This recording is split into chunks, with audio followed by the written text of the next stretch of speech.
दोस्तों नमस्कार। स्वागत है आपका अपने चैनल ट्रिक सिविल इंजीनियरिंग पर। आज हम बहुत ही महत्वपूर्ण टॉपिक पर बात करेंगे जो कि है कॉलम या वर्टिकल मेंबर्स के स्टील के लैब के बारे में।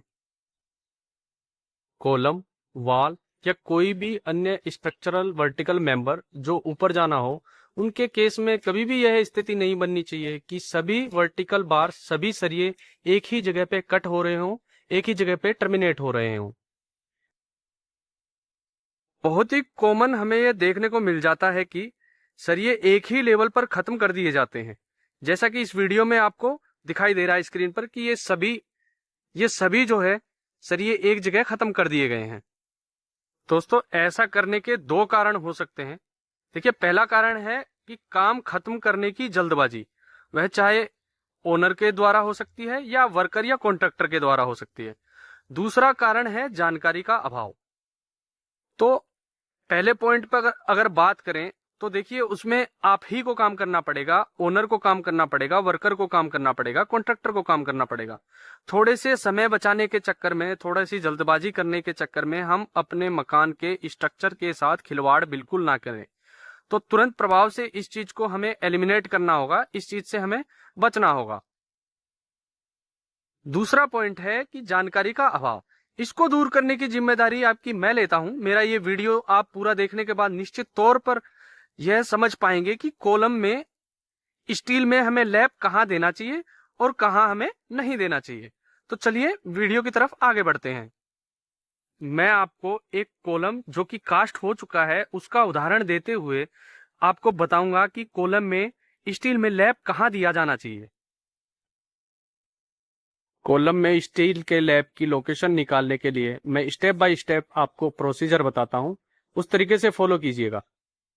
पहले हम क्लियर हाइट निकालेंगे। ये बीम बॉटम और ये स्लैब का टॉप जो हमें दिख रहा है, इस हाइट को बोलते हैं हम क्लियर हाइट। पहले हम इसको मेजर कर लेंगे। जो मकान बन रहा होता है वहां हमें पहले से पता होता है कि मकान की स्लैब की हाइट क्या रखनी है। वहां पहले से क्लियर होता है कि मकान के में बीम का बॉटम कितनी हाइट पे आने वाला है। इस हाइट को आप चार बराबर भागों में विभाजित कर देंगे। इसमें हमें प्राप्त होने वाली जो 1/4 हिस्सा है वह हम स्लैब के टॉप से नीचे छोड़ देंगे, वहां हम लैप नहीं करेंगे। और वही 1/4 हिस्सा बीम के बॉटम से हम छोड़ देंगे, वहां भी हम लैप स्टील में नहीं करेंगे। बाकी जो पोर्शन बचता है h/2 हम उसमें लैप दे सकते हैं। एग्जाम्पल के तौर पे हम ले लेते हैं कि हमारी क्लियर हाइट जो हमें बीम के बॉटम और फ्लोर के टॉप से जो हाइट मिल रही है, क्लियर हाइट, वह हमारी 4 मीटर है। तो 4 मीटर हाइट को जब हम बराबर 4 जगह पे बांटेंगे तो हमारा निकल के आता है 1 मीटर। तो 1 मीटर जो हाइट है, हमें स्लैब के टॉप से 1 मीटर हाइट हमें छोड़नी होगी और बीम के बॉटम से हमें 1 मीटर हाइट छोड़नी होगी। ये जो 1 मीटर हाइट है, हम इसमें लैप बिल्कुल नहीं दे सकते हैं, बिल्कुल अलाउड हमें लैप देना नहीं होता है इस जगह पे। जो बीच का पोर्शन है, मिड पोर्शन कॉलम का बचता है by2, यानी 2 मीटर इस कॉलम के केस में बचेगी। तो केवल और केवल उस 2 मीटर की हाइट में हम कॉलम के स्टील में लैप दे सकते हैं।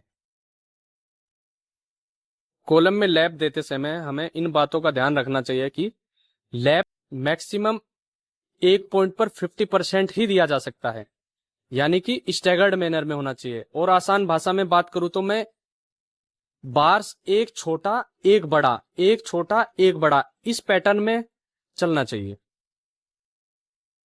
छोटे और बड़े स्टील में कितना डिफरेंस हमें रखना चाहिए, इस चीज की जानकारी के देने के लिए मैं एक वीडियो आपको अलग से बना दूंगा, उससे आप पूरी जानकारी ले पाएंगे।